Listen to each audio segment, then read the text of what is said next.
podcast coming in your ear holes. No intro on this episode. I'm in the middle of the Rutcation podcast series, and I was actually laid down in bed looking at the wind, what it was going to do tomorrow, and I was scrolling through, and it said Wednesday, and I went, oh, shit, I got to get an episode out for these guys, a regular scheduled episode. So we got Mike Reed on, covering November 9th through the 16th here.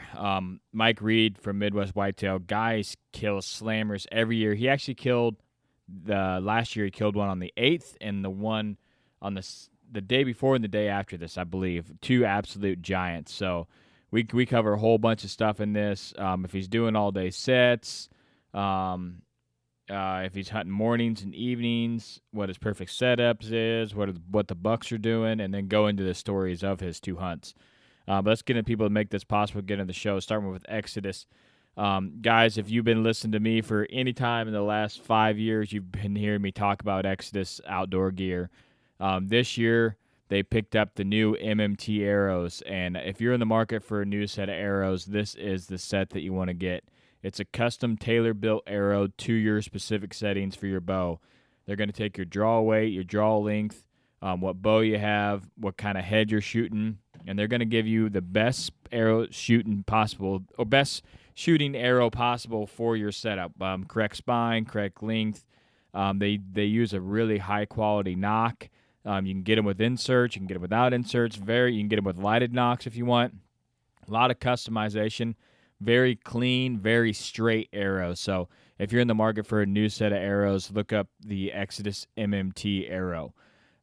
Getting into 330 archery, my boy over there, Tony, he's out there hunting hard. If you're listening to this, good luck, Tony. But if you guys are in the need of a new bowstring, he can get the turnaround within a week. So if something happens to your bow, you go to your backup bow, you want yours back and fresh, ready to go. He's got a week turnaround right here in season he's talking about. And he's also looking for some guys that have some older bows that he can revamp for you and get you back out in the woods. So if that is you, look up 330 archery, 330h archery.com or on Instagram. And Afflictor Broadheads, I'm shooting the K2 fixed. I got a couple buddies that messaged me, said they're also shooting the K2 fixed, having some really good success with them. I've been waiting to kill a buck with them, and hopefully when we were listening to this podcast, I killed this morning and got to send one of those K2s. But it's the flattest, truest shooting fixed blade I've shot in a long time. A lot of people have had a success over them throughout the years, and tons and tons of videos online about what they can do. So Exodus put out a whole bunch of them of testing this year, and they used the K2 broadhead on a lot of it, and it performed top 3 out of all fixed blades. So, all right, guys, so let's get into the show. All right, I got Mike Reed on late tonight. How's it going, brother? It's going great, Cody. Thanks for having me. Yeah, I appreciate you coming on late notice here. I have 4 kids, so you outnumber me by 1.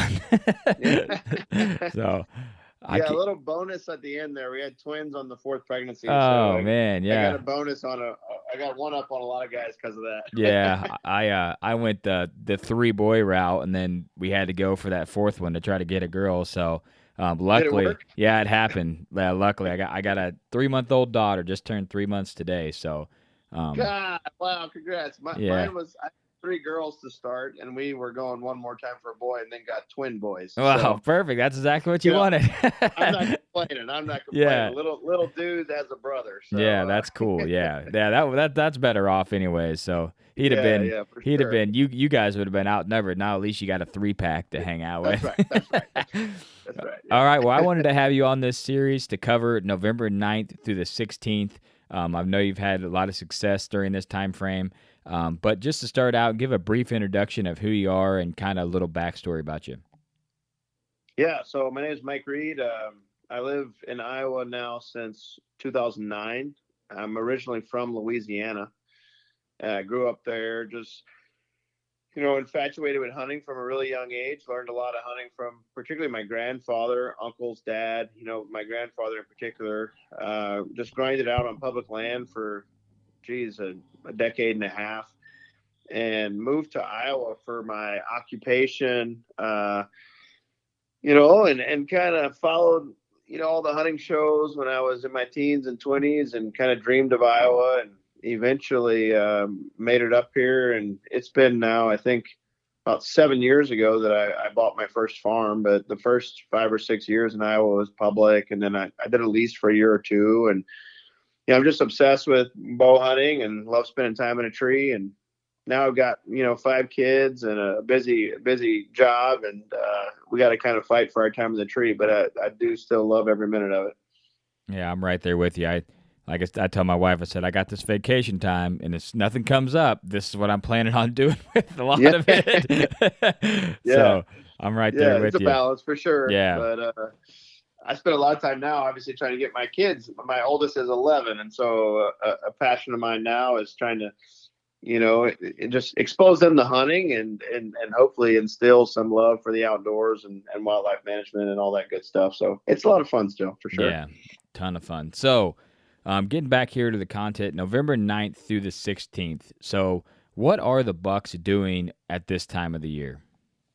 Yeah, obviously, I think it depends on where you are. I've had the good fortune of hunting kind of multiple areas in the U.S., but speaking specifically about Iowa, and a lot of the Midwest for that matter, you're transitioning into what a lot of people call the lockdown, which really, I mean, historically, if I had to pick a time to hunt, it's not my favorite time to hunt, but November, you just never know. And you certainly can get some big bucks, under your tree at that time. Bow hunting can be fairly tough. And I don't know if I'd tell people that if you had a vacation, this is the time you would take it. But, in the Midwest or in Iowa, we say peak breeding is November 15th. So they say the few days before and after that, go plus or minus 3 or 4 days. A lot of the does are in estrus, so a lot of the bucks, there's not necessarily a lot of movement. So that 9th, 10th time frame, you can still catch quite a bit of regular old rutting activity, but then you're bleeding over into that time frame where I think a lot of people would call it the lockdown. But there's lots of factors that make up the rut in November and what we might experience, and it's hard to say anything. But if you got the time, be in a tree. Yeah, this is kind of like almost a two-parter in 1 week of the season here. Right. I released these on Wednesday, so this will release on the 9th and go to the next Wednesday, the 16th Okay. there. So when I cover this, and I'm like, man, I'm right on the end. I scheduled my vacation from the 30th of October to the 11th or 12th of November there. So I was Yeah, like, there I'm you going to go. catch the good stuff, and then right before it gets kind of rough. But like you said, this is getting into that lockdown phase where the beginning might be really good, and then the lockdown phase you might have to tough it out there for a while. So, but if you could have the absolute perfect setup, wind, weather, and the location that you're hunting, what would that look like? Yeah, I think again, on a the way I'm hunting now. I mean, obviously, public land might be slightly different. I think growing up hunting so much public and pressure areas, I was always trying to get away from people and go to the thickest areas with the most cover. But and then of course using some sort of funnel tactic in November is this has worked really well for me over the years. So when I look at my farms or where I hunt, kind of my main farm I hunt on, where can I sit, whether it's all day or for the better part of the day, and have the best chance at getting the most mature bucks to walk by me if they're between does. And that's kind of generally how I look at it. So obviously try to have good access, and I, of course, have the right wind. Wind is, of course, important. Access and some of these other things are less important in the rut because they may not care quite as much as they would early season or late season about ground scent and things like that. But try to do your due diligence, keep everything controlled as much as possible. And, like one of my favorite spots and where I shot Dak last year is the Pinch on our river farm. And it's just a narrow spot between a river and the slough, and a lot of deer that are coming to scent check one of our big doe bedding areas. They're just moving between big doe bedding areas, and it's just an area where it pinches down on the river. So as far as bow hunting, your best chance of getting them in bow range is some sort of funnel setup is what I like. Yeah, you've hunted that particular stand quite a bit during this time frame. It seems like over the years, and had some really good encounters. Did you almost killed your buck there, or you did kill your buck there last year as well, didn't you? Yeah. Yeah, yeah, Dak was there. That was November 17th, which is, yeah. man, we were messing around in the tree just because our confidence level was pretty low, and Mm, I shot a buck November 10th last year, which was still pretty classic rutting that day, but November it had slowed down quite a bit. But I've killed one on November 10th out of that set a few years back. One we called Gronk the first year I owned the farm, and then shot Prodigy there November 5th. I yeah, mean, I've had, Prodigy. Yeah, that's the one that I had you on maybe a year yeah, ago to talk about. Yeah, that. So I knew that you had shot that in that stand, and that's why I wanted you to cover this week, because I knew last year you had shot bucks just right on both buffers of this right, this week. And I really like that you're talking about that pinch point, because the first buck you killed, it was really cool to see that you had a bunch of trail cam pictures and encounters with him in the plots, but then you end up killing him pinching in between the plots, kind of off yeah, off yeah. the edge.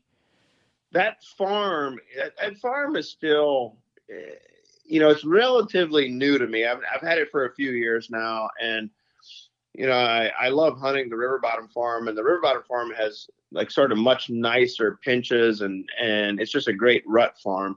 And we've had our home farm. I try to save it mostly for our kids, and we do a lot of late season hunting there.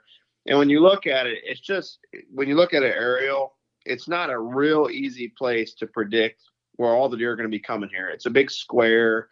There's lots of ridges, lots of draws, and there's just not really good pinches. And that deer I hunted last year, Chubbs. I mean, he was in there, and I hunted 29 days, 14 different trees, and I kept thinking, if I just sit, probably my best pinch on that farm is the cherry tree. And it's sort of funny. The first time I really laid good eyes on him, I almost hunted that tree that night, but I didn't. I went down to the food plot, and he walked right under that stand. Yeah, he walked But under that stand a bunch, man. He kept yeah, yeah. kept But backdooring you. I was hunting it a lot, and every time I wouldn't hunt it, he would walk under it and smile for the camera. But it was interesting. I don't think I've ever had a buck, a mature buck, a big buck that I'm like solely hunting, that I had as many daylight photos of that I couldn't lay eyes on. I mean, you would think if you flip back through my trail camera photos, that I would have seen him every hunt. And it's just sort of this farm. There's so many draws he could go up, and it's thick enough that if you're not within 100 yards of him, you're just not going to see him. And it was interesting. I mean, I was using my most recent information I had from trail cameras and sightings and trying to figure out how is he avoiding me, and eventually went and climbed in a tree I'd never been in, just in a thick area where I thought this is where he's crossing between two spots, and got him in bow range. But that was a fun chase for sure. Yeah, so going back to it, perfect setup this time of year would be some kind of pinch to kind of narrow these buck downs to get him in bow range, and that's where you've had the most success during this time frame. So getting into next topic here, is there any difference in your morning hunts to your evening hunts this time of year? Are you making a switch? Yeah, I think it depends. I'm not as much of an all-day hunter as some people are, or certainly as much as I used to. One, because I need to get down midday a lot of times and take care of some work for the office or for, some family duties or whatever. So as much as I'd love to sit all day in November every day, that's pretty difficult. But as far as morning and evening and switching, I often hunt the pinches in the morning, the first half of the day, and my morning hunts in November, late October will go a lot longer. I just enjoy hunting the mornings more. So I might get in there at 5:30 and hunt till noon. And then if I'm having really great activity, I mean, I'm not getting down if I can, help it, unless I have something I got to go do. But those are the situations where I may sit all day. But also, I mean, if there's a hot doe or there's a lot of deer activity, I'm just going to stay there. I have a few spots that work for morning and evening. And what I say by work, in the morning, I'm sort of just getting that cruising. In the evening, I do tend to hunt more of that bed to feed pattern. Because I mean, even in November, there's a lot of deer, they go and they bed down, particularly the does, and you want to be where the does are, and then they get up and they start moving to the food sources. And so I do have some spots that, they do lend themselves to morning and evening, but depending on exactly where I am, I may move out to a food plot for the afternoon hunt and just catch them doing their activity in the food plot. Yeah, I agree. I've always had more success in the mornings, and it's always so much cooler in the mornings for longer, I feel like, and you get Right. that delayed movement.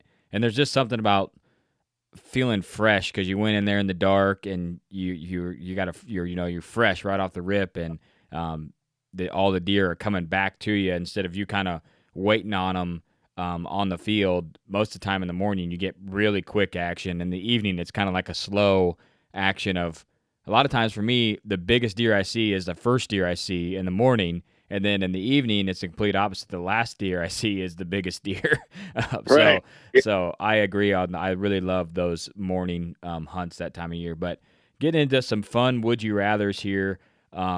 Would you rather have all nighttime pics of your target buck over the last 7 days, or only one daytime picture of him over the last 7 days, And no other pictures at and all. no other pictures at all? Oh, that's pretty funny. Uh, yeah. God, that's a tough one, Yeah, actually. yeah. I was writing this one up. I'm like, ooh, this is a good one. This is a good one. Yeah. So the nice thing about the rut, one, I mean, a lot of cameras go kind of quiet in November. They're not working scrapes as much, and they're just busy hounding stuff. So if I've got regular pictures of a deer, that's arguably better because they're using, they're on the farm like Yeah. a lot. And then if you're sitting there, if you're putting your time in, they're probably going to walk by you. Versus some deer that I've hunted before where you get an occasional picture, they're not really on your farm. They're swinging through it, but it's not their real good core. And so I don't rely on daylight photos as much as I do early season. And so I think I'd probably go with the all nighttime. All nighttime pics. Yeah, that's where I would go during that time period. Just knowing that deer is, one, still alive, and two, on your farm, like you said, you could run into him at any moment. At least you know that he is around the area. So number two, shoot your target buck, but the rack is all broken up, or shoot another mature buck that's not broken. uh, I mean, that's a good one. I think it depended on how committed I was and how broken he was, but I'm just getting, I feel like I just have a place now where if I pass a deer, he'll make it. Even particularly a big mature buck. And so this is probably a new thing to me where I would say, hey, he's broken up. Let's see what he does next year, even at 6 or 7. Yeah. A few years back, most of my farms, if I had a chance at an opportunity to shoot something that was mature, unless it was just a half rack. If he had a few broken tines, I'd probably go ahead and take him, especially with today's taxidermy work. And I'm not entering bucks in the record book. So as far as broken doesn't matter. I can get them repaired and put them on my wall and be happy that I caught up with them. But I would say that now with having a little more opportunity, I may let them go. It depends on the year and what I have and who the buck is. But I swear, if Chubbs would have had a few broken points last year, that's the buck that I was talking about. Like, you had that really, really beautiful 4.5-year-old that you had your encounter with on the scrape that was kind of fighting him. Right. And I was like, man, if he breaks off a tine, like one of those unique tine points, that would be devastating. Yeah. I probably still would have sent one. Yeah. You're at that point, you're just so dedicated to that deer. You're like, okay, I gotta get this. All especially in November. Dak in the pinch on November 17th was walking under me, and he kind of caught us by surprise. 9:30 in the morning, he's just totally by himself, cruising, head down, and it all happened so fast. And I shot him. I'm up in the pinch stand, which is a really high stand because we're in a cottonwood with no limbs, and he's right under me, and I shoot him at 7 yards, and he runs off, and I turned around after kind of getting excited and celebrating, doing everything. I said, man, did he break that big kicker off? Because he had like a 6 or 7 inch kicker off the base. Oh, man. and he broke it flush. And I went back and looked at trail cameras, and I was like, he had broken it a few days before. Man. And I was like, there you go. And There you I go. have not gotten him repaired, but I have talked to the Yeah. taxidermist. Yeah. You might as well. Yeah. You had hunted that deer quite a few years, correct? Right. Yeah, Yeah. it was so crazy to just you guys just out there chilling. You just kind of killed a buck, and then here comes a buck that you've been trying to kill forever, just trotting in. It was pretty neat. Yeah, he was my Chubbs the year before. I mean, I put 20 something days in after him. Had 3 encounters, a couple of them at 50 yards. Never got him. I never got an arrow in. I've never felt really good about a shot. And then he basically disappeared late season. We just didn't have good food and whatever. So roll the clock over. I was pretty dedicated to hunting Chubbs last year, and then I was like, well, I got Chubbs down. Let's go hunt Dak. And then like one sit, and he walks under the stand. It's like you felt like you didn't even have to try, you know. And so it's funny how it changes year to year. But he's actually smaller last year too, which if anything would have made me not want to shoot a deer. It would have been like he probably lost 6 or 7 inches, but so much history with him. And I mean, at 6.5, you're like, yeah. I mean, who in the right mind is going to pass a big giant deer? So I was happy to send one without hesitation. All right, so number 3, and then we'll get back to the easy questions for you. So number 3, the neighbor shoots your target buck, or you miss your target buck. Another good one. Yeah. I'd probably. I mean, the selfish part of me says I'd rather miss him. Yeah, that's exactly what I would say. I'd rather miss him. He's still alive. As much as I love to celebrate ethical deer hunting and success and neighbors having fun, I mean, God, if you got one you're really chasing, I'd rather miss him and have another chance at him. Yeah, they're both devastating, but like I mean, right. I think the miss is definitely better situational. So next time someone misses and listen to that, they're gonna think, well, at least the neighbor didn't shoot him. Like, yeah, that's right. All right, so getting back in the tactics here, you had mentioned all-day sets, and you had a couple stands that set up for those all-day sets. Kind of go into a quick description of what it takes for you to stay all day in one stand. Yeah, and so again, kind of going back to being busy and not doing it as much as maybe one could do it. I mean, there are people that are really dedicated to doing it, and I mean, I still think the best times in the rut would be for an all day is a pinch between 2 doe bedding areas or between, that'd be the best setup. And I mean, food somewhere in there where you're catching bucks cruising between doe bedding areas in the morning, the first half of the day, but then you also capture that movement going back out to some sort of food source where bucks are following the does or getting up out of their beds to go push. Because, I mean, obviously, even the bucks, they don't bed down very much, but I've seen plenty of them bed down and take a nap in the afternoon in November. The funnel's got to be your best spot for an all day. I mean, it's hard to argue. I think anything would be better. Most of my all day sets though now are based on activity. So if I got a hot doe that comes through and it's just a steady train of bucks, I mean, I'm gonna put the hours in that day, because you never know when that one you're after is going to stroll by at 12:30 because he picked up that centro. Yeah, I agree, man. This time of year, it's really hard to target bucks, and that pinch is, like you said, if that's kind of your best bet. If you know he's in the area and he wants to get in between these doe bedding areas, he kind of has no option but this spot. And I've seen some weird pinches that don't really seem like pinches, but if you, like you said, if you can see the movement, then you can figure them out. But I had one where they pinched along the edge of a hayfield to get away from hunting pressure, where the guys were in the timber, and they would actually pop into the field and pinch out way around to get to the other doe bedding. And I seen it. It took me like 3 years of watching bucks do it, to where I wasn't like, what is this deer doing in the middle of this hayfield? But then it finally clicked, like, hey, they're pinching around this pressure that's here. Because once they're out in that hayfield, no one's expecting them to be out there, so they're getting the scent of every public hunter that's on that piece in that area. They can really figure it out. But like you said, once you see that movement, you can kind of decide.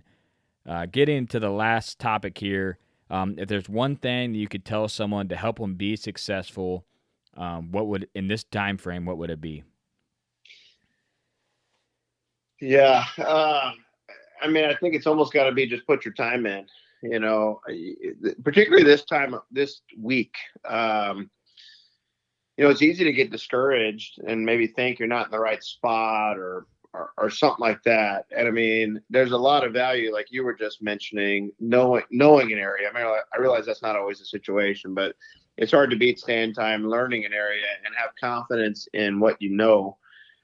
Because it's feast or famine this time of year, particularly when you click over into that latter part of this week. Where you might just sit for hours and hours and hours and not see a deer, but trust your knowledge and sit in your spot and put the time in. Don't climb down because you hadn't seen anything in 3 hours. I mean, the rut can be a frustrating time to hunt, particularly the lockdown phase of the rut, but it's hard to beat just putting time in the stand. I agree. This is unfortunately the time of the year. If you still got a buck tag, you just gotta put the time in because just like you hunted a buck for Dak for so long, and then boom, he's right there, and you just killed. But if you weren't like, hey, let's go throw a sit at Dak, you wouldn't have killed him that day. That's right. It's just Yeah. just this time of year. It's literally you can put the tactics in and be in the right area, but you have to be there. And it's this time of year, it's like flashes of seconds of opportunity within that area. If you're there 30 minutes late, you done missed him when he went through that pinch. So It's true. There's nothing worse than getting the trail camera picture the next day too and be like, oh, should have gone. Yeah. Oh yeah, man. I was right there. I was an hour late. That's awesome. Yeah. I love that. Yeah. That's happening to a lot more people with the Right, mobile cams. You guys are utilizing that Cuddy Link system. That thing seems pretty efficient, man. The way you're using it on the farm. So yeah, it's really fantastic. I mean, just to be able to all my farms, it's amazing this day and age. I have very poor cellular service. I can hardly make a phone call on anywhere on the farm.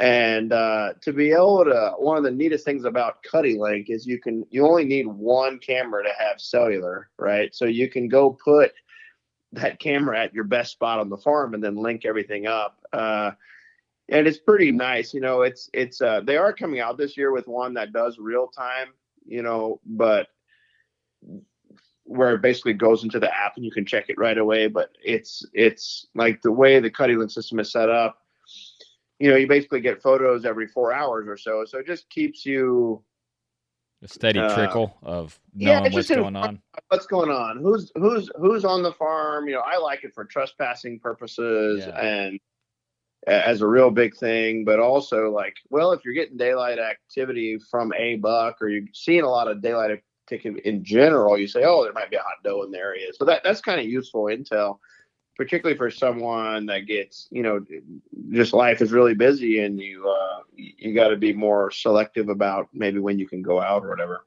Yeah, I run a lot of the Exodus render cams, and people are like, how do you pay for all the data? I'm like, I don't think you understand how valuable the time to go check that camera is when you have 4 kids and a wife and a job. Right. That data is minute cost when you add up how valuable your time is, where you could literally be sitting there playing with your kids and still have an idea what's going on out there. No doubt. No doubt. Incredible tools that we get to work with these days. Being efficient. Yeah, it's true. All right, Mike. Well, I appreciate you coming on and spend some time with us. And I know you said something here. Hopefully, like I said, someone's driving out to the stand right now and they're like, damn it, Mike said it. I'm going to go hunt this pinch, and hopefully they kill the biggest buck to date. So appreciate you coming. That episode there with Mike Reed.